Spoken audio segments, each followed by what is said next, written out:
3, 2, 1. Olá, sejam bem-vindos a mais um episódio do podcast Lion Talks. Eu sou Thaís. E eu, Paulo Martins. E hoje eu tenho a honra de conversar com essa mulher que transformou sua dor em potência, sua história em um método e sua jornada em movimento. Terapeuta, empresária, pós-graduada em psicologia e criadora do método Assuma o Seu Poder. Seja muito bem-vinda, Ana Martins. Muito obrigada. Bem-vinda, Ana. Obrigada. Só vou abrir um parêntese aqui rapidinho. Ana e eu fazemos parte do Clube do Livro da Manuela Xavier, do Clube no Divã. E foi lá que a gente... Na verdade, a gente nem se conhece. A gente só trocou ali umas ideias. Eu convidei a Ana para participar, porque a gente está falando sobre a roda da vida.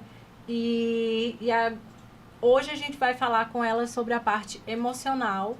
E quando eu fiz o convite que a Ana aceitou, eu fiquei super feliz, porque, poxa, ela sabe bastante coisa sobre essa área emocional. E aí, Ana, o que você tem para contribuir com a gente hoje? Nossa, a pergunta é muito aberta, assim, né? Já dá. Já posso vir aqui, ó, falar bastante coisa, né? Fica à vontade. Oh, muito obrigada.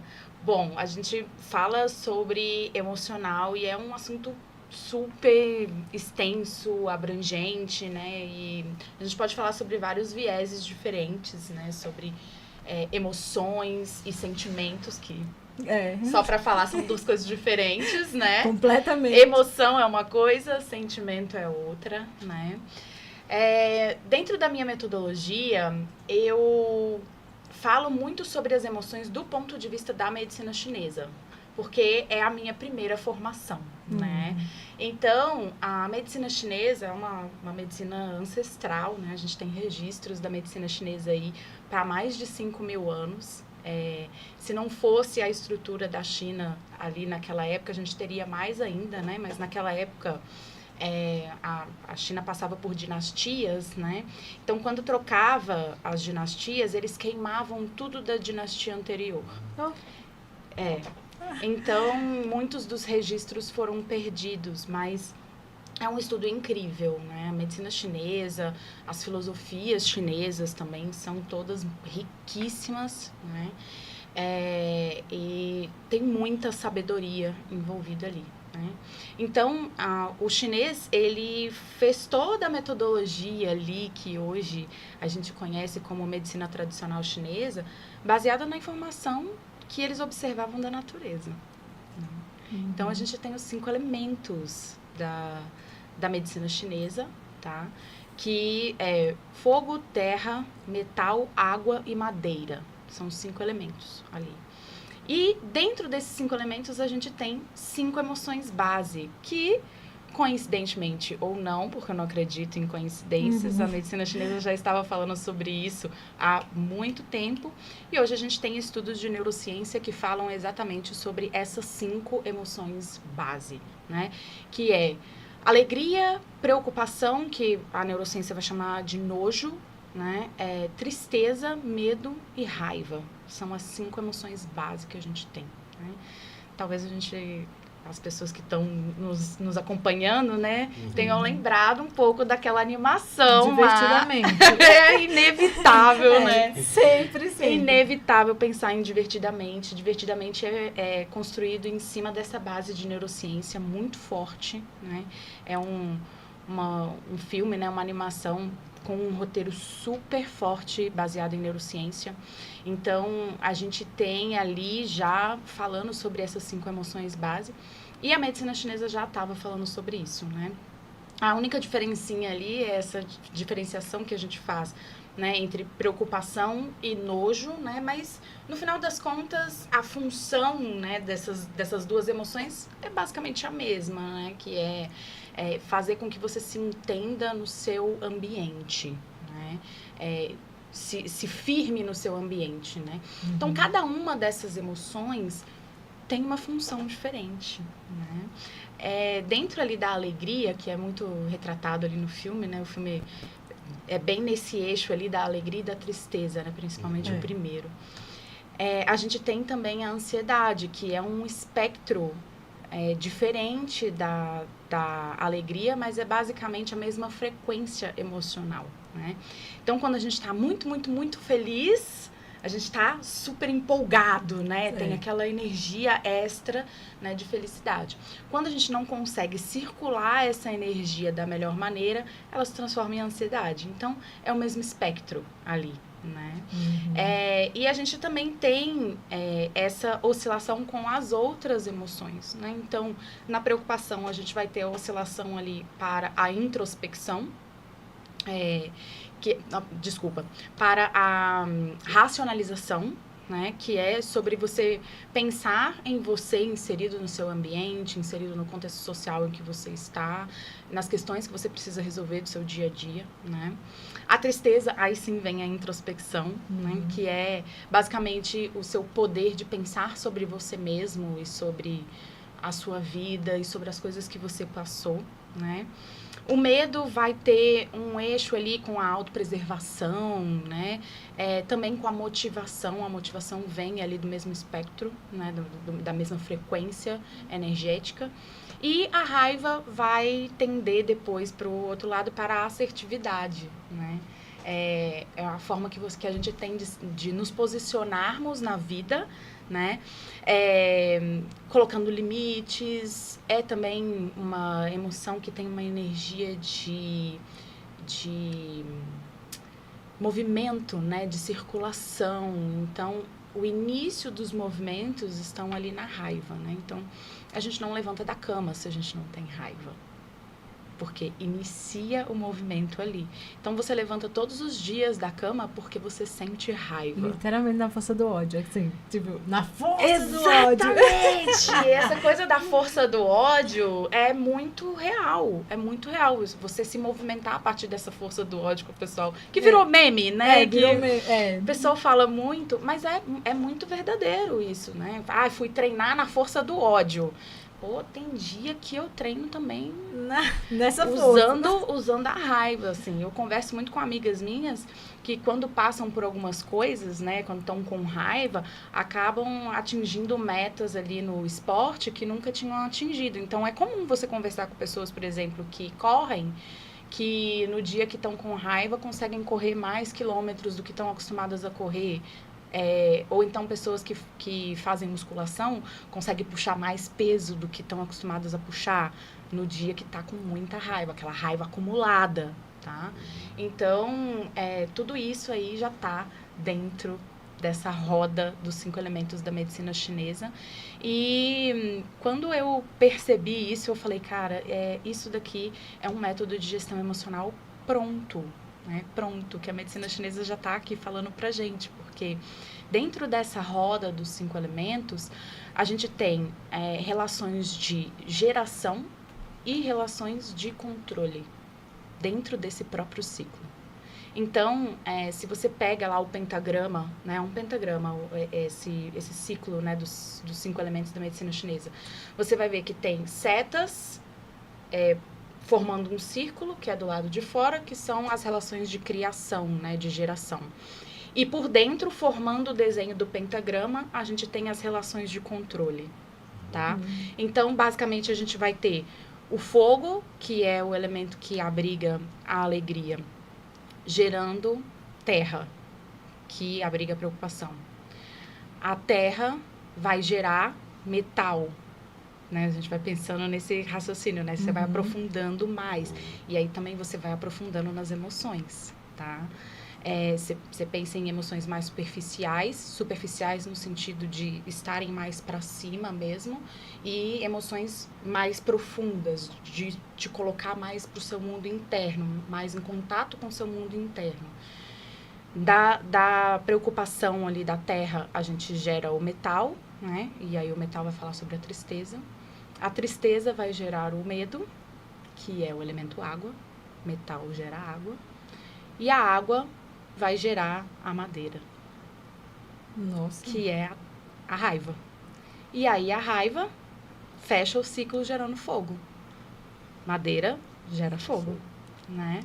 E aí dentro das relações de controle, você vai ter a água controlando o fogo. Aí, viu? Por isso que eu tenho que te controlar, porque eu sou água pura, tu é fogo. A Ana disse, agora tem certeza? É isso? Jogou um balde de água. Agora um balde de água fria no boy, beleza. Olha só, interessante que a questão de ter raiva para se levantar e começar a fazer as coisas, né? Algumas vertentes, principalmente do coach, né? Eles falam que você tem que levantar com alegria. Sim. Né? Alegria, alegria, alegria e inicia o dia. Então você veio quebrar isso, né? Não é com alegria que você levanta. Por mais que você sorria e diga alegria, alegria, alegria, Você tá a com fonte você está levantando com raiva. O É que isso. raiva. precede A alegria. a sua atitude é o visceral. Então você depende da raiva para levantar. E não é uma raiva no sentido... A gente está muito acostumado a falar sobre raiva e vem aquela imagem de uma pessoa fechando as mãos, travando as mandíbulas, né, gritando talvez. E raiva não é sobre isso. É também. Mas não é só isso. Lembra que eu falei que é a energia do movimento? Se você começa a aceitar a raiva dentro de você e a gerenciar, fazer um microgerenciamento mesmo dessa emoção, você vai começar a perceber que todas as vezes em que você se coloca em movimento, você tem um microestímulo de raiva. É, certeza, absoluta. Eu todo dia venho gravar esse negócio aqui com ódio do Paulo. Certeza, Ana, você pode me usar como estudo, base, assim, ó, minha filha. Porque, assim, eu sou a pessoa, tipo, que zero estaria fazendo isso se eu não tivesse com raiva do Paulo. Por quê? Porque eu sempre falo assim, que ele me coloca, né, nessas situações em que eu, tipo, não faria... Jamais, se não fosse empurrada por ele. E, tipo, às vezes eu tenho que explicar o que seria o empurrado, né? Porque às vezes as pessoas acham assim, nossa, tá obrigando a Thaís a fazer e tal, não sei o quê. Que tipo de relacionamento é esse? E não é que assim, eu não faria real. Tipo, eu não estaria aqui agora gravando um podcast se eu não tivesse com raiva, porque o Paulo fez, tipo, teve essa ideia, quis colocar em prática. Mas assim, até então eu achava o quê? Que era ele, eu vinha ficar aqui no bastidor ajudando, fazendo no máximo uma história, um post. A cara dele. Ele nunca, jamais ele iria fazer uma coisa dessa. Ele sempre... 15 anos e não me conhece aí? 15 anos eu ainda tenho esperança de que ele não vai me jogar nessas coisas, mas ele sempre me coloca. E aí, assim, eu sempre falo, tipo, puta que pariu, vou fazer porque já tá lá, mas eu venho nessa motivação, da raiva. Tanto que eu falo, eu digo, Paulo, me mata de raiva, gente, porque ele me coloca em cada coisa, não é isso que eu falo? Me mata de raiva. E aí, tipo, a minha motivação agora, vou levar essa pra vida, né? Tipo, é a raiva que te dá esse impulso. Sim. Lembrando que a motivação vem lá do medo. Aí, Então, é o que tá gerando... O que está gerando a raiva é o medo. A motivação, ela vem a partir do medo. Vamos pensar o seguinte. Os nossos ancestrais, lá atrás, né, para perpetuar a espécie, eles precisaram usar o medo ao favor deles, certo? Então, desculpa.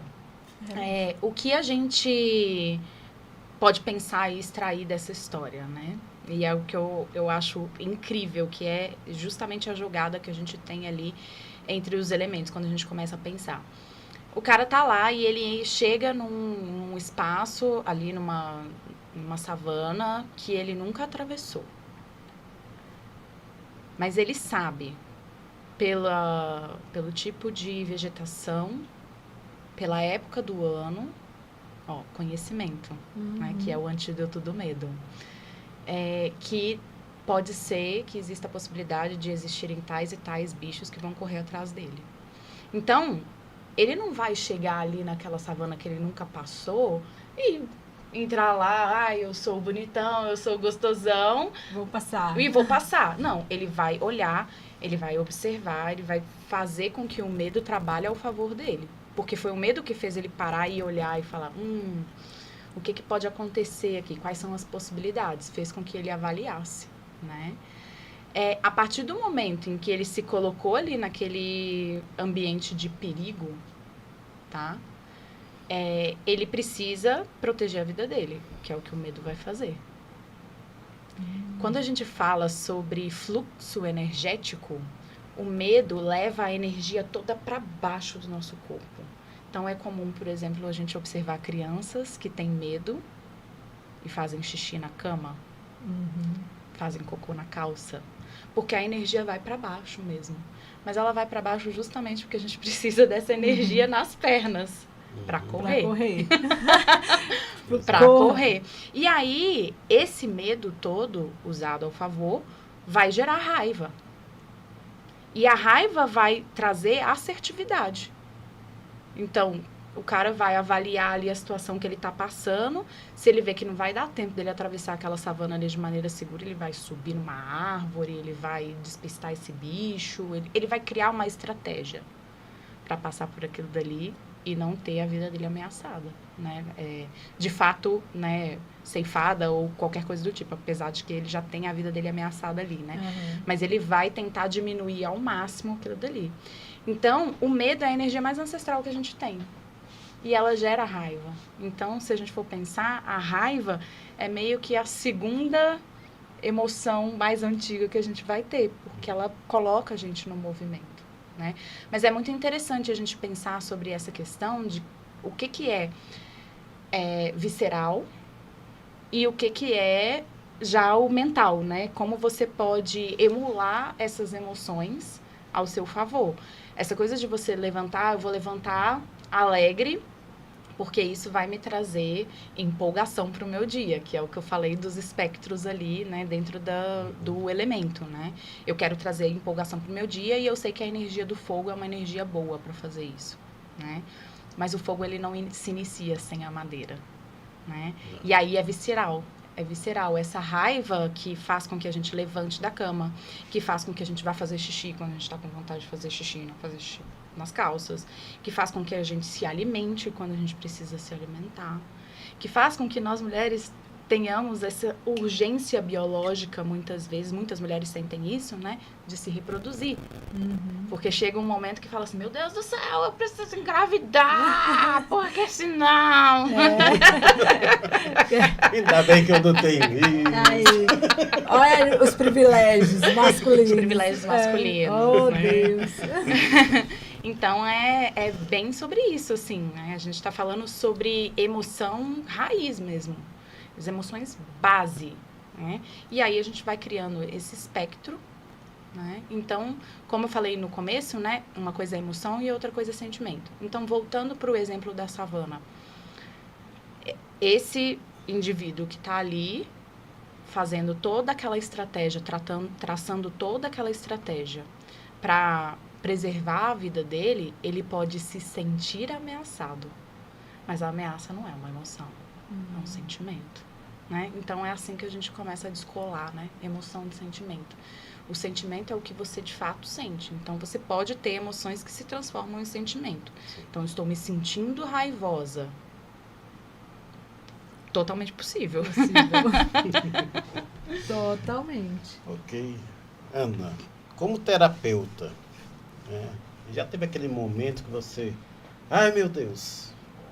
Né? Aquele momento que você, assim, pô, eu vou enlouquecer. Né? Já teve esse momento? Quem nunca, né? Quem tá vivo não, essa pessoa. Quem nunca teve esse momento? Eu sempre fui uma pessoa muito profunda. É um fato, assim. Eu sempre fui muito profunda. E desde muito cedo, pela estrutura familiar que eu tenho, eu aprendi a antecipar muitas necessidades do ambiente ao meu redor. Então, essa profundidade, junto com essa habilidade que eu desenvolvi desde muito cedo, de antecipar as necessidades das pessoas ao meu redor, me fizeram ter contato com emoções muito profundas, né, desde muito cedo. Então, na minha jornada ali, eu tenho quadros depressivos desde muito cedo, né? Eu tive contato com esses quadros depressivos desde muito cedo. Eu tive um burnout aos 22 anos. de estresse mesmo de trabalho, de sobrecarga de trabalho. Então, eu sempre tive ali muito no limiar, né? Então, eu acredito também que aonde eu cheguei profissionalmente é muito fruto da minha jornada individual. Porque eu percebi o quanto eu já naturalmente, né, justamente por conta do estímulo que eu tive desde muito criança, né, eu me desenvolvi em pensar de maneira profunda as minhas emoções, mas também criei essa habilidade, e aí eu acho que em algum momento eu falei, cara, eu preciso levar isso para o mundo, né? Eu preciso ensinar isso para o mundo. Não dá para ficar tudo aqui. Eu preciso realmente ensinar isso para o mundo. E a minha jornada ali é muito num esforço para poder guiar mulheres. Às vezes aparecem homens. Homens que são profundos também. Só a galera que tá lá no profundo. De vez em quando aparece, assim, mas é raríssimo. Eu queria falar que é só raro, mas, mas é raríssimo. Infelizmente, é raríssimo. E aí que você decidiu criar o método? Sim. Quando eu comecei a me direcionar para o mundo das terapias, o primeiro lugar que eu tive contato ali, né? Na verdade, no mesmo ano, eu tive contato com 3 tipos de terapia, que foi logo depois desse burnout que eu comentei. Eu tive contato com o reiki, eu tive contato com a massagem terapêutica e tive contato com a acupuntura. A minha família é uma família que tem acupunturistas desde a geração passada, da geração sem ser a geração passada, que é da minha mãe, né? É na geração da minha avó. Temos acupunturistas na família. Nossa. O primeiro acupunturista da família ali é meu tio-avô. Irmão da minha avó.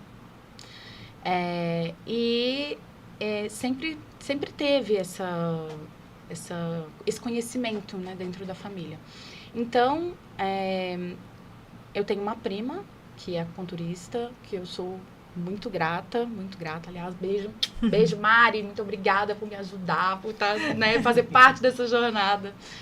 E a minha prima me abriu muitas oportunidades, né? Porque naquele momento eu estava bem perdida, né? E aí eu falei, eu preciso realmente... Eu sempre tive muita habilidade manual. E aí eu falei, por que não, né? Tudo que é com as mãos, né? Reiki, massagem. E aí, observando a minha prima sendo acupunturista, eu falei, por que não, né? Vamos... E aí foi assim, foi amor à primeira vista mesmo, eu e a acupuntura, né? E, nossa, me formei assim, eu tive que fazer 800 horas de estágio para me formar. 800 horas? 800 horas, Uau! E foram as 800 horas mais satisfatórias, assim, sabe? De estudo mesmo, né? Porque às vezes a gente escuta as pessoas falando assim, nossa, é muitas horas de estágio que tem que fazer para se formar. E tem muita gente que não se forma na escola em que eu estudei, justamente por conta dessas 800 horas, né? Porque então, não completa? Tipo, não completa. Muitas vezes as pessoas, elas vão já com uma segunda formação, né? Então, são pessoas que já trabalham com outras coisas. Então, muitas vezes as pessoas não têm nem tempo de completar essas 800 horas, né? Mas na escola em que eu estudei, eles tinham vários esquemas ali e tinha um convênio com o Hospital do SUS, no interior, e a gente aplicava acupuntura dentro do hospital municipal. Então, foi, assim, muito, muito proveitoso para mim. Foi além de um estágio, né? Foi um experimento social, sabe? Foi muito interessante. E aí foi a partir dali que eu comecei a me interessar, né? Sobre esses assuntos de psicoemocional, principalmente. E depois que eu me formei, eu já tinha esse interesse, né? Então, foi natural que as pessoas fossem chegando para mim. Então, só chegava gente com ansiedade, estresse, para poder se tratar por acupuntura. E aí foi natural eu ir me aproximando, né? Dessas técnicas de reprogramação mental, fiz muitos cursos livres sobre isso. Inclusive, tem uma técnica que eu me capacitei, que se chama Quantum Beam, que é uma técnica baseada no raciocínio do Reich, que o Reich, ele é um discípulo do Freud, né? E que entende as emoções no corpo. Então, você tem as couraças, né? Que são muito famosas, as couraças de Reich, que são faixas musculares, principalmente na parte do tronco aqui, né? Na verdade, é da cabeça até o tronco aqui, né? Até as pernas. E aí, cada couraça dessa fala sobre uma dificuldade emocional da pessoa, né? Então, ela tem aquela musculatura ali travada e aquilo dali quer dizer certos traumas que ela adquiriu ao longo da jornada dela e tudo mais. E o Quantum Beam, ele bebe dessa fonte e ele criou exercícios que são exercícios terapêuticos para a gente poder circular as emoções. Então, tive contato com esse tipo de técnica também. E aí foi, né, durante a pandemia, todo mundo, né, incluso. Todo mundo incluso. Foi a escola mais certa. Foi uma escola, realmente. E aí, a partir dali, eu mergulhei num estudo profundo, né? Eu tinha me formado em acupuntura em 2014. Então, em 2020, eu já estava com 6 anos de formada. E aí, eu falei, tô com tempo, né? Então, vou fazer uma reciclagem de acupuntura com um raciocínio completamente diferente do raciocínio que eu tinha me formado. E aí, essa formação me abriu mais ainda para pensar sobre essa questão emocional a partir do ponto de vista da medicina chinesa. E aí, essa metodologia surgiu, né? Que hoje é a metodologia Assuma Seu Poder, que é aplicada dentro de um ciclo fechado de 10 atendimentos. Então, a gente tem duas sessões para cada emoção, para trabalhar cada emoção e para cercar o problema que a pessoa quer resolver, né? Então, eu acredito que todos os problemas que a gente tem na vida, eles estão cercados pelas nossas emoções, né? Então, dentro da metodologia, a gente cerca esse problema trabalhando ele com cada uma das emoções básicas que a gente tem. E assim, quando as pessoas chegam para você, tipo, Ana, tô com um problema, sei lá, profissional. Aí você começa a trabalhar a partir dali, tipo, no profissional e todas essas... Isso, exatamente. E aí a gente vai cercando, vai entendendo quais são os gatilhos emocionais que a pessoa está tendo ali a partir daquele problema e vai trabalhando. É bem comum que a gente chegue em questões infantis, em questões relacionais com mãe e pai, com pessoas importantes da vida. Então, é bem comum a gente chegar nesses lugares. O problema que você chega nunca é o problema de fato, né? Tipo, o buraco é mais embaixo. Eu sempre gosto de falar isso. O buraco é fundo demais, gente. Não é, tipo, eu tenho um problema ali, não consigo arrumar um emprego. Não. O não conseguir arrumar um emprego é uma consequência de alguma treta maior que tá aí e você não quer dar uma mexidinha, não é isso? Eu costumo dizer que é o sintoma. O não arrumar emprego é o sintoma. E é também uma grande oportunidade de evolução. Se a gente pudesse encarar todos os problemas, percalços, desafios que a gente tem na vida como uma oportunidade de crescimento, se a gente tivesse essa inteligência emocional, acho que a gente estaria bem melhor como humanidade, assim. Todo mundo, melhor, né? bem melhor mesmo. E assim, pode ir. Não, essa questão assim de que as pessoas falam, né? Exatamente, a gente fala muito aqui de inteligência emocional e tal, só que a gente percebe que ainda é uma falta muito grande, que por mais que as pessoas queiram entrar nesse entendimento e tal, ainda existe ali uma barreira, sabe? Que, sei lá, eu não sei o que que mas que as pessoas têm assim, um certo preconceito sobre inteligência emocional e tal. Você, nos seus atendimentos, você sente isso, alguma coisa desse tipo? Ou nada? Nos atendimentos não, porque eu acredito que o público que chega, ele é um público já muito preparado para isso, ele já está buscando já tá. isso. Mas eu costumo dizer que eu tenho uma sensação que o Brasil é o único país que transformou a profissão coach em meme, né? Porque é sempre assim, você vê que nos Estados Unidos, nos países da Europa, essas formações em coach, essas formações que não são necessariamente uma formação em psicologia, mas que tenham um direcionamento de carreira, de vida, elas são muito importantes e são tratadas com muito respeito. Aqui no Brasil... É piada. É piada, virou meme. Então... mas eu acredito que a gente está evoluindo bastante com relação também, a isso. Né, essa questão até da terapia. Hoje em dia, existe se formar em terapeuta em 3 dias. Né? Olha aí, já estão deturpando também essa área. Né? Porque você ficar 800 horas estudando e dizer que em 3 dias você é terapeuta? Não, isso aí. Eu acredito que falta bastante regulamentação com relação a essas coisas, né?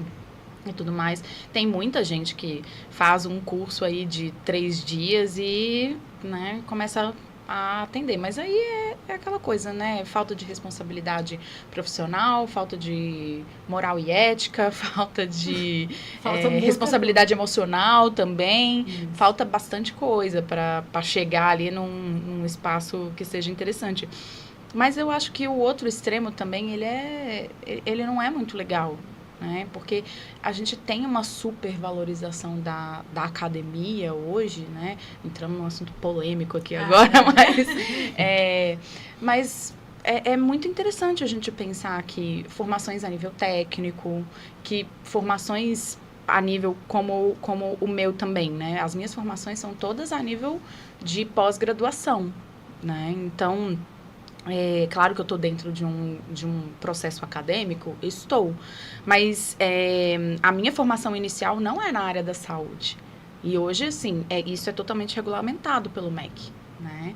Você pode fazer, é claro que tem alguns tipos de pós-graduação que você não pode fazer, porque aí você precisa de uma base. Eu não posso fazer uma pós-graduação, por exemplo, na área da medicina sem ser médico. Né? Não tem como mas abrir uma pessoa. Mas a grande maioria desses MBAs, dessas pós-graduações que são capacitadoras mesmo, né? Você pode fazer tendo uma formação a nível de graduação sem problema nenhum, né? Porque você tem uma base ali que já acontece dentro da própria pós-graduação, dentro do próprio MBA. Então, é totalmente regular isso e plausível, né? Eu sempre tive muito essa preocupação, apesar de nunca ter tido vontade mesmo de me graduar em uma área, né, dessas. Como eu comentei, né, eu fui para pós-graduação em acupuntura, fui convidada, na verdade, porque eu fui me inscrever para o curso técnico na escola em que eu estudei. E aí o coordenador da pós-graduação falou: Ana, vem cá, vamos conversar aqui. Eu entendo que você é uma aluna muito dedicada, né, porque ele viu meu histórico escolar da faculdade, né, e aí ele falou: olha, você tem notas aqui que me falam que você é uma pessoa muito aplicada. Então, eu fiz disciplinas junto com o pessoal ali do técnico, né, que foram as disciplinas de base mesmo, fisiologia, anatomia, né. Então, eu meio que fiz um mesclado, assim, e tive essa graça, né, que foi proporcionada por esse coordenador, e fiz o curso a nível de pós-graduação, né?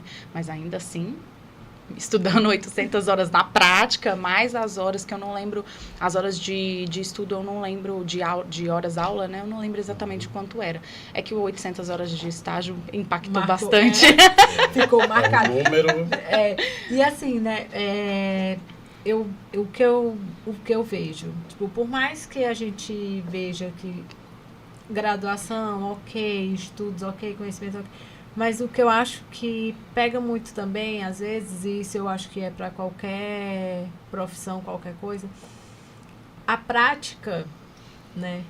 A prática te deixa ali muito bem na frente de muita Com coisa. toda certeza. Independente de profissão, de qualquer coisa que você for fazer, tudo que você já tem em prática, eu acho que você já está, sei lá, 5 degraus à frente de quem está só buscando o conhecimento em si, sem colocar a teoria, né?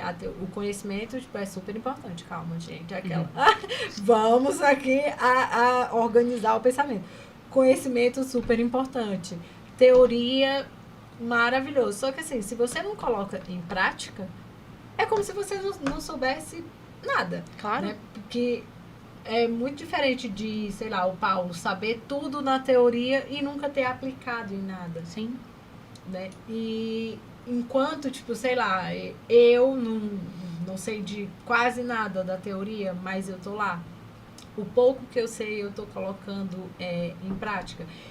A gente tem um grupo, mudando aqui só um segundinho, a gente tem um grupo de exercício que a gente, tipo, treina HIIT, treininho de YouTube, assim, sabe? No condomínio onde a gente mora. E lá tem muita gente que teria super capacidade de estar na frente disso, de estar colocando em prática o conhecimento que tem. Só que as pessoas estão ali, tipo, sei lá, pensando em, não, porque no prédio, a gente faz de graça. Justamente porque quando a gente foi começar a fazer, a gente começou por nós mesmo. Vamos se exercitar e vamos chamar mais gente para poder fazer aquele negócio de um puxar o outro, todo mundo segurando na mão de todo mundo, para ninguém desistir. E aí, assim, eu vejo que muita gente só olha, sei lá, pelo lado financeiro, pelo lado do status, né, social. Tipo, eu sou um professor, tenho 800 formações e tal, mas e aí? Tá fazendo o quê, querida? Tem muitos professores que estão lá em casa, de bracinho cruzado, sem receber nada, nem dinheiro, enquanto a gente tá fazendo, colocando em prática, né? Muita coisa que às vezes a gente até não sabe, tá ali, lógico que a gente vai vendo as coisas. A gente fala muito assim, quando chega alguém que tá começando e já quer entrar no ritmo que a gente tá, a gente fala, vai devagar, né? Não vai se machucar e tal, não sei o quê. Não é bem assim. E a gente deixa muito claro, a gente tá aqui todo mundo para treinar junto, não é que a gente sabe igual, a gente sabe igual vocês. A mesma todo coisa. mundo junto. E a gente tá aprendendo todo mundo junto, então vamos com calma e tal. Só que eu fico vendo assim, e aí a gente recebe algumas críticas de tipo, mas nem é professor e tá ali fazendo e tá. Mas nem se formou, nem sabe o que é isso e tá lá fazendo. Falo, querido, então você que se formou, vamos lá e coloca esse negócio pra frente. Né? Legal. Então, vamos falar um pouco mais do seu método, Assuma o Seu Poder.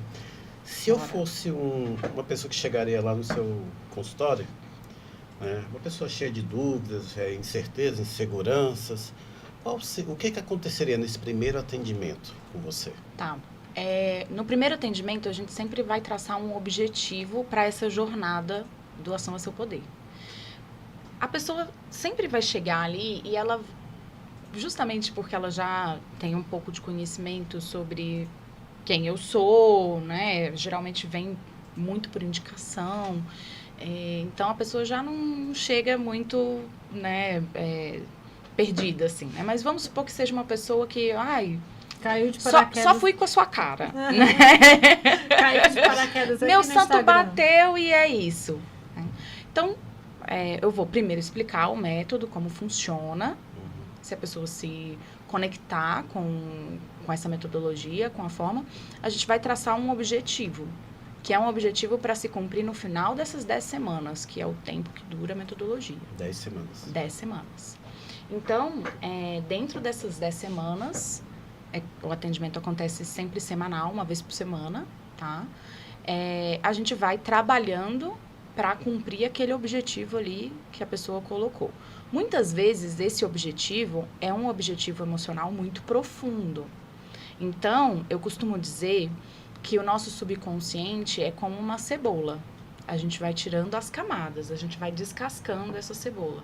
E como numa cebola, quando a gente vai chegando nas partes mais internas, você tem mais umidade, menos resistência, né? A cebola ela começa a ficar mais umidinha, mais branquinha. Então, acaba se tornando mais fácil da gente trabalhar aquilo dali. Se é um objetivo muito robusto, a gente vai trabalhar em cima daquelas camadas mais superficiais que estão impedindo ela de chegar naquele objetivo, tá? Normalmente, a gente tem resultados fantásticos com 10 semanas. Eu tenho resultados, assim, tenho testemunhos, né, depoimentos de pessoas que têm resultados muito legais com 10 semanas. Eu tenho outras pessoas, outras mentoradas que decidiram estar comigo e abrir um ciclo após o outro. Então, a metodologia também proporciona isso, né? A gente também pode aplicá-la dessa maneira. Então, terminou as primeiras 10 semanas, a gente emenda em mais um ciclo. E assim a gente vai finalizando. O que eu sempre peço quando a pessoa quer fazer dessa maneira é que a gente sempre obedeça esses 10 ciclos, né? Claro que se ela quiser parar no meio, é uma escolha dela. Mas eu sempre recomendo que, eu quero continuar, tá? Então, você acha que a gente consegue continuar por mais 10 semanas, né? E aí eu faço aquele compromisso ali com a pessoa, né? Que por mais 10 semanas a gente segue em frente. E aí é muito interessante porque a gente começa a acessar coisas mais profundas ligadas a esse objetivo, né? Cada vez mais profundas. E aí é quando a gente chega nesses assuntos, né, que são assuntos mais internos mesmo, que geralmente é a relação com pai e mãe, traumas profundos, né? Abusos. E é muito interessante quando a gente chega nesses lugares, que são lugares muito difíceis, né? Muito difíceis da gente chegar, da pessoa realmente engajar e se expor e perceber o poder da vulnerabilidade ali dentro daquele processo também, né? Assumir aquilo dali como parte da jornada dela e entender que existe uma possibilidade de ressignificação diante daquele trauma, né? Então, é muito interessante. E assim, quando a pessoa decide, né, continuar o pós 10 semanas, é o mesmo assunto e o mesmo objetivo ou elas trocam? Ou... Elas podem continuar no mesmo, se ela julgar que ela não alcançou aquele objetivo, e ela também pode ir reciclando esse objetivo, né? Eu tenho uma mentorada, por exemplo, que ela foi minha cliente há muitos anos atrás, e ela era minha cliente de Reiki. Eu aplicava Reiki à distância nela. E aí, quando ela ficou sabendo que eu construí essa metodologia, ela falou, eu quero. Porque ela é uma cliente que realmente se transformou a partir do Reiki, assim. Ela tinha muitos estresses, assim, vivia muito abuso na vida dela. E aí, ela, em 2024, mais ou menos no meio de 2024, ela me procurou e ela falou, Ana, eu queria, assim, um direcionamento. Eu já fiz terapia com psicólogo. Atualmente eu estou fazendo um acompanhamento também com psicólogo. E eu gostaria de estar com você, de agregar também, né? Então, muitas vezes eu tenho clientes que já estão fazendo terapia com psicólogo e decidem agregar esse processo, né? Muitas vezes eu mesma recomendo, porque existem pessoas que precisam desse suporte da psicologia também. Então, eu sempre recomendo, né? E tem gente que vem realmente de maneira pontual. Essa minha cliente, ela tá comigo desde que ela decidiu. Então, ela abre um ciclo e fecha um após o outro. E ela tem resultados, assim, muito incríveis, principalmente nas relações dela, que era o grande calcanhar de Aquiles dela. Uma mulher que sofreu muitos abusos durante a vida dela toda e hoje ela consegue ter relações saudáveis. E eu não tô falando sobre relação amorosa, não. Tô falando sobre relações sociais mesmo. Ela tinha muita dificuldade com as relações sociais. Amigos, de engajar mesmo e de se colocar vulnerável mesmo para essas relações, né? Ela tinha um grande trauma porque ela foi realmente muito prejudicada durante a vida dela toda por pessoas que a cercaram. Então, até ela ganhar essa confiança, essa segurança, né? Foi um caminho, assim. E é interessante porque ela veio com um objetivo profissional. Olha, Ela queria crescer na carreira dela. E ao longo do processo, a gente começou a perceber que o problema profissional que ela tinha era, na verdade, relacional. Não era um problema profissional. Ela, na profissão dela, ela é super engajada, super decidida, né? Mas o problema dela eram as relações ali. Então, a gente começou a trabalhar essas relações e ela começou a crescer. Olha, Inclusive de assumir lideranças dentro desses processos, né, profissionais que ela tem e abrir portas mesmo, sabe? Então é muito interessante quando isso acontece. Quando a pessoa ela vai vir com um objetivo, mas é muito comum conforme as camadas vão saindo, você vai ver, peraí, não era o que eu pensava, né? Então, o negócio é mais lá embaixo. Exatamente. Também tem essas pessoas que têm dificuldade de perceber as emoções que as dominam, né? A raiva é muito comum, né? Mulheres, nós fomos construídas para não sentir raiva. A gente é construída para ser uma donzela em aceitar.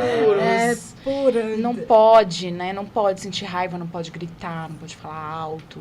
Não pode sentar de perna aberta. Não pode sentar de perna aberta. Então, a raiva é muito comum eu identificar dentro do processo que existe muita raiva dentro do sistema, mas é aquela raiva que está ali, contida. E aí a situação dessa mulher, geralmente, é aquela pessoa que está numa piscina tentando segurar uma bexiga lá dentro, né? Ela tá ali, ó, tentando manter aquela bexiga dentro da piscina, mas inevitavelmente uma hora essa bexiga vai pro alto, porque não é da natureza dela ficar submersa, né? Então, ela vai enfrentando isso, né? Na verdade, ela vai se descobrindo ao longo desse processo, né? Eu acho que todos os processos terapêuticos convidam muito a gente a estar nesse lugar, né? De perceber as nossas emoções e tudo mais. Mas dentro da minha metodologia, como a gente está falando diretamente sobre as emoções, e eu sou diretiva com relação a isso, né? Dentro do processo, eu vou puxar, vou falar onde é que você está ansiosa, onde é que você está se preocupando demais com o que você não precisa se preocupar, né? E aí, quando a gente identifica aquela emoção ali, que é a emoção chave que está travando tudo, é aonde a gente vai começar a trabalhar mais profundamente, né? Me fala da grande gostosa. Ele tava curioso, Ana. Porque tanta gente ainda sente essa vergonha, né, de falar, né, que você fala a grande gostosa, eu acho que você recebe elogios e críticas, né? Sim. Mas a pessoa não entende o que você quer dizer com a grande gostosa. Sustentar a grande gostosa que você é um bordão que eu tenho e que eu falo sempre para as pessoas que estão dentro do processo, né, comigo, principalmente porque é um processo essencialmente para mulheres, né? Então cabe muito essa coisa de assumir o seu poder, descobrir essa, né, essa grande gostosa que existe dentro de você. Então muitas vezes, né, as pessoas olham e falam assim, mas eu já recebi muita crítica com relação a isso, que tem gente que chega e fala assim pra mim, nossa, se o seu objetivo é empoderar mulheres, você tá fazendo isso muito errado, porque no final das contas você tá objetificando. E eu falo, olha, eu acho interessante o seu ponto de vista e talvez se você tiver disponibilidade para poder entender, pode ser que você entenda outro ponto de vista, um ponto de vista diferente, né? Mas eu acredito que aquela pessoa ela vai sempre ver o que ela deseja ver, né? Então, se ela não está disponível a se conectar com essa mensagem, que é uma mensagem bem humorada, né? Eu tenho um pouco desse humor meio nonsense, assim, comigo. Aqui também É um humor bem nonsense, assim, que eu tenho comigo. E à medida que a gente vai criando intimidade também com as pessoas que estão dentro do processo, eu acredito muito no poder do humor, da alegria, da risada, para que a gente possa quebrar com crenças limitantes também. Eu não acredito que a gente quebra com crenças limitantes só chorando, só racionalizando, só pensando em o tempo inteiro. Às vezes eu dou muita risada com mentoradas minhas, no tipo assim, menina, você acredita que esse negócio estava aí dentro de você? Esse tempo todo você estava tendo essa crença sobre você, e aí a gente dá risada e aquilo dali proporciona muito uma liberação, né? A gente cria novos caminhos neurais a partir da alegria, a partir da empolgação, assim como a gente cria caminhos neurais a partir de todas as emoções. Né? E normalmente as pessoas acham que é só chorando, né? Tipo, que só se libertam, que só estão livres de algo se chorar. E você agora acabou de falar, né? Tipo, não é só o choro que alivia. A risada, a alegria também traz tudo isso, né? Exatamente. E aí, assumir sustentar essa grande gostosa que existe dentro de todas nós, né? De cada uma das mulheres, eu acredito que tem essa grande gostosa aí habitando e muitas vezes tá lá dentro da caixinha de Pandora, né? Porque não é... Eu acho que tem muito disso, né? Desse medo também de assumir essa persona mulher que sabe o que quer. Porque para mim a grande gostosa é sobre isso. É sobre você saber quem você é, o que você quer, ir em direção aos seus objetivos. E é inevitável. Uma mulher que tem essa energia, ela tem uma energia que convida, né? Você olha assim e você fala, meu Deus, eu preciso aprender alguma coisa com essa pessoa, porque parece que ela reluz aquele aprendizado ali, sabe? E é isso, assim, se eu puder despertar isso em cada uma das mulheres que passam no processo comigo, fazer com que ela se torne essa mulher autoconfiante. Eu não gosto muito dessa palavra. Eu e Ana na mesma sintonia. Você vê como ele provoca. Né? Ele toca assim nos nomes, assim, numas coisas que eu falo, gente. É outra coisa que virou meme, né? Essa coisa, mulher empoderada, né? O que é essa mulher empoderada? Pra mim é essa mulher autoconfiante, que tem um amor próprio dela muito bem desenvolvido, com uma base muito sólida, né? E que tem o alto valor dela muito claro também, né? Ela sabe qual é o valor dela, ela sabe quem ela é, como ela contribui para ela mesma, para o ambiente em que ela habita, para a família, para a sociedade. E não tem o que tire ela daquele eixo ali, né? Ela pode até dar uma baladinha, mas ela vai voltar pro eixo dela, né? Sempre. Então, já sabe como chegar lá, né? Tipo, não é mais uma coisa que, tipo, poxa, tô totalmente perdida, e agora o que é que eu faço? Não sei o que. Não. Tipo, eu brinco às vezes, eu digo, é só se enfiar dentro do buraco, chorar e depois você pega tudo que você já tem ali e volta. Eu digo, eu só preciso eu só preciso de 10 minutos pra eu chorar e me esconder aqui, ficar sozinha. Sim. E já eu volto. Sim, e né? Faz muito parte do processo, essa coisa do se colocar na sua caverninha e chorar seus processos, se entender, assim, né? Eu falo muito sobre essa questão da solitude, né? E aí, não só para mulheres, mas para homens também, que é esse tempo de qualidade que você tem com você mesmo, para pensar exatamente sobre as suas questões, que é proporcionado exatamente pela tristeza, né? Que foi o que eu falei, é o nosso poder de introspecção. Então, as pessoas têm medo de se perder nesse buraco, né? Porque de não saber voltar, né? Esse estado melancólico, ele é muitas vezes um estado muito assustador, principalmente para quem já teve esse quadro depressivo ou que tem mesmo, que convive com isso, né? Porque a depressão é uma doença que se trata para o resto da vida. Né? A gente não pode dar muita chance. Mas também é possível a gente ter momentos melancólicos, a gente ter momentos em que a gente vai ter contato com essa tristeza e extrair o melhor dela. Então, que não é só importante. coisa ruim que ela traz, né? Ela traz muita coisa boa. Sim. E a gente, ao longo de todos os episódios aqui do podcast, eu sempre tenho falado muito disso, né? Da individualidade, de você saber, independente da área que a gente está falando, sempre aparece essa questão de, tipo, você saber quem você é, saber do que você gosta, saber dos seus limites, saber até onde você consegue ir, saber o que você quer e saber principalmente o que você não quer, né? Tipo, trabalhar muito essa individualidade, porque quando você tá bem com você, você consegue, tipo, ficar bem com os outros, cuidar melhor dos outros, né? Eu, como mãe, eu sempre penso nisso, porque todas as vezes em que eu tô super estressada, super, tipo, completamente fora da casinha, eu falo, eu preciso ficar sozinha, nem que eu tenha que me esconder ali no banheiro, ficar no chuveiro, tipo, eu preciso ter esse momento aqui sozinha, senão eu vou surtar e eu não vou conseguir dar atenção a ninguém. Sim. Já falo logo, eu digo, eu preciso ficar sozinha, pelo menos 10 minutos, gente, me deixem quietinha aqui, senão não vai rolar.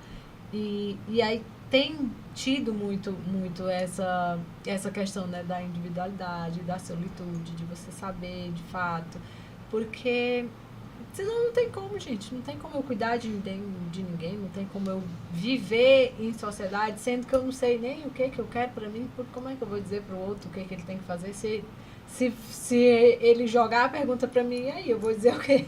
Tipo, quem sou eu? O que eu faço da minha vida a partir de agora? Não, é aquela pessoa, tipo, sei dar todas as dicas pros outros, né? Tipo, faz isso, faz isso, faz isso. E se o outro apontar pra mim e dizer assim, por que você não faz? Por que você não tá fazendo pra você? Então, já que você tá me dando essa dica aí, a dica fica a dica também, viu, querida?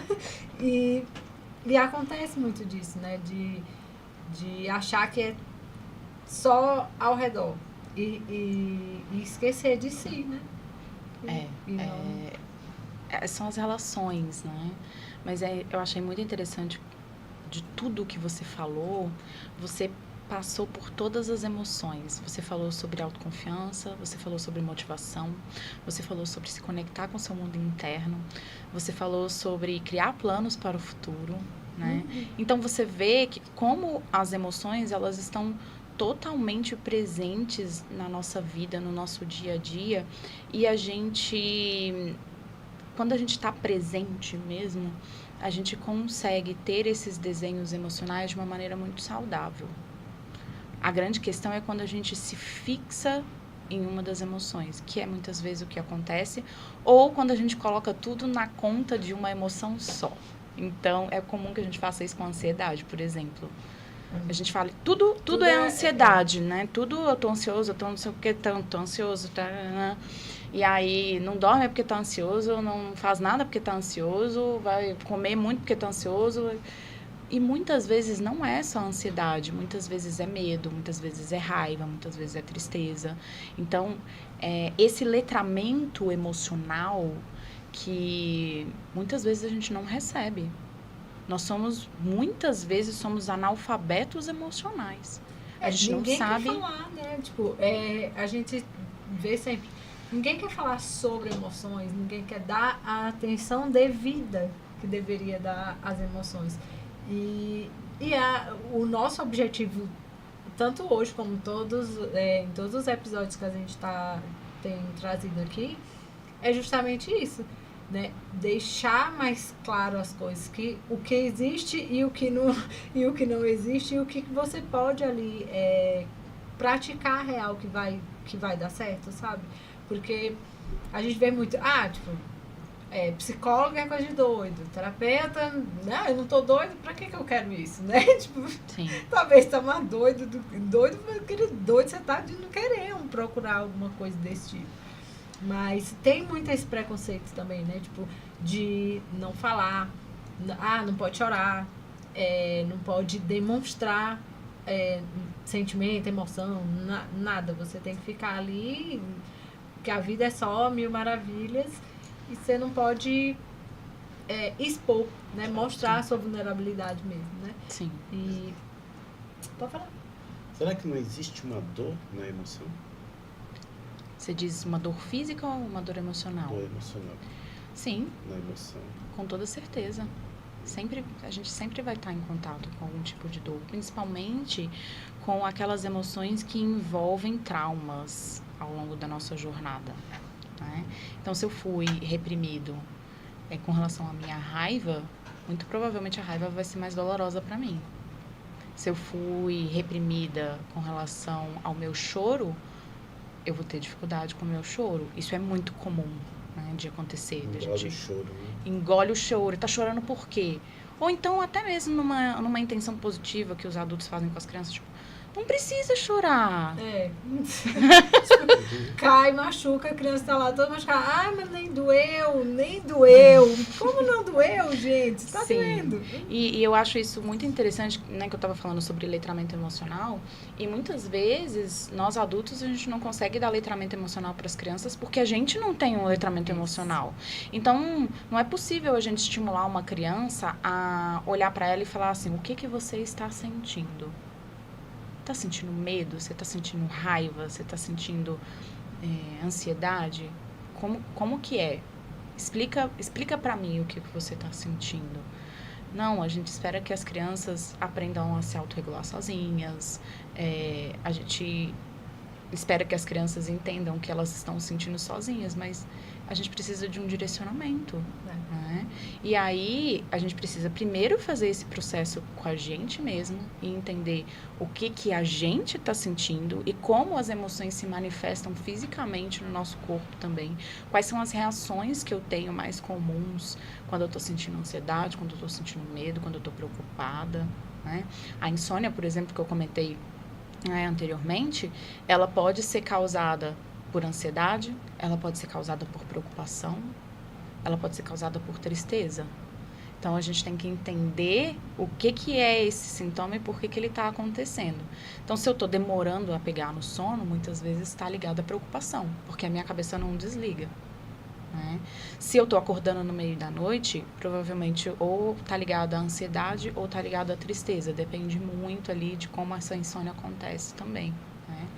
Então, esses sintomas, esses sinais e sintomas, eles vão denunciando pra gente e vai fazendo meio que um diagnóstico de como tá essas dores emocionais. Né?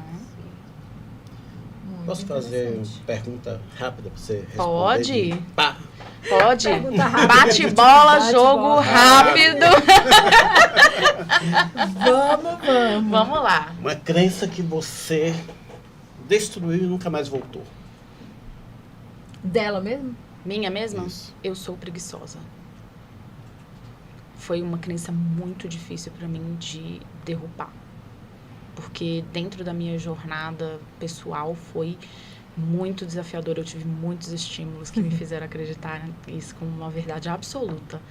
E foi bem difícil, mas eu consegui. Aê, arrasou. Um hábito que deveria ser lei universal. Meditação. Show. Uma frase que define você hoje. Sustentando a grande gostosa Ah, que eu eu já ia sou. dizer, uma grande gostosa. Uma grande gostosa. Ana, foi um prazer receber você aqui. Eu sei que a gente ficaria mais umas 2 horas aí Com conversando. toda certeza. Eu deixei aqui um pouquinho ela aqui, que eu sei que... Ah, não, a gente ia, além de 2, a gente ia 5, né? Porque a gente fala e o assunto é muito bom, né? De desenrolar, assim, um papo que as pessoas entendam, né? De fato, a necessidade emocional, né? Sim. De tratar esse lado que adormecido, né? E que é um tabu, porque gente, por quê, né? O que será que deveria ser feito? Aquela, Ana, diga, dê aí o seu parecer. O que você acha que precisaria? Olha, eu falei muito sobre o poder da vulnerabilidade. E eu acredito que sem a vulnerabilidade a gente não entra profundo nesses processos, porque esses processos emocionais profundos, eles nos colocam de frente com as coisas que a gente não quer ver, com as partes feias da gente, com as nossas dificuldades, com aqueles lugares em que a gente não quer enxergar mesmo. Então, eu acredito que o poder da vulnerabilidade é essencial, sabe, para todos nós, para que a gente possa assumir essa autorresponsabilidade emocional diante desse processo. Né? E nos tornarmos pessoas mais inteligentes emocionalmente. Ana, muitíssimo obrigada pela Obrigada a sua vocês. contribuição aqui. Muito obrigada pelo convite, foi um grande prazer estar aqui e trocar. Como vocês disseram, eu ficaria aqui mais 2 horas falando sobre esse assunto mesmo. Mas eu acho que a mensagem está bem clara, né? E foi dada com êxito. Ok. Você quer deixar suas redes sociais, o pessoal te seguir, te procurar para participar desse seu processo, dessa sua metodologia? Claro. Fica à vontade. Bom, no Instagram vocês me encontram como @sou de ser em português mesmo, que tem gente que acha que é em inglês. Sou Ana com 2 N's Martins, tá? Gente, o TikTok eu não lembro como é que tá, mas eu acho que provavelmente deve ser a mesma coisa. Deve ser o mesmo @ no TikTok. Eu não sou muito presente no TikTok, mas tenho projetos aí, né? E no YouTube eu tenho um canal chamado Ana Sem o Véu, tá? Então vocês podem me encontrar aí no YouTube como Ana Sem o Véu. E é isso, quem, né, se interessar pelo processo do Assuma Seu Poder pode mandar mensagem lá e vai ser um prazer conversar. Show. Muitíssimo obrigada, Ana. Obrigada. Esse foi mais um Lions Talk.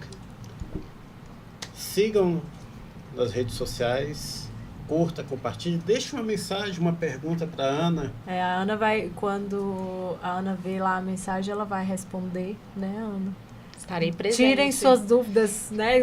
O que não pode ser tirada aqui, tire lá nos comentários. Pode deixar, vou responder todos os comentários com muito carinho, tá bom? Obrigado a todos e até o nosso próximo episódio.